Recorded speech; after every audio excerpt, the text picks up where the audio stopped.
location is different, but the topic's the same. Let's move on to action.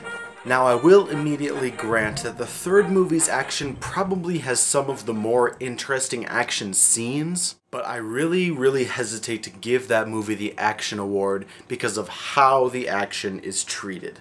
Let me explain what I mean by this. The movie is so obsessed with its action portions that the plot ends up getting shoved into the trunk of a car and pushed off a cliff. And when a movie has so much action that the plot has no room to breathe, I often end up resenting the action rather than appreciating it. That plus they keep overusing this really cheesy wire jumping effect. This effect is insultingly fake looking, and yet they keep trying to make us accept it over and over and over again. So while certain action scenes in the third movie, like Jean Grey's Phoenix destruction, Wolverine's fight in the forest, and the Pyro vs. Iceman standoff are really well crafted, I can't in good conscience give the award to the third movie. So it comes down to the first two movies. Now, in the first one, the action scenes tend to be just a little bit standard.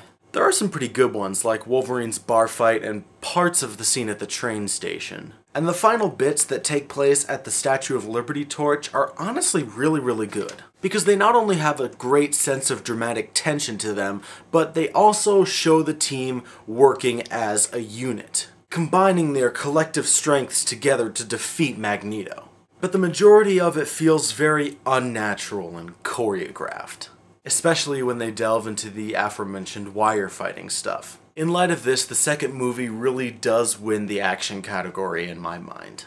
Like I said back in the supporting villains portion of this whole thing, I really love the scene where Pyro is using his powers to annihilate the cops. Then of course there are the scenes where the X-Mansion is being invaded by Stryker's men. These scenes are particularly tense and are a good way to establish that Stryker and his men are a genuine threat.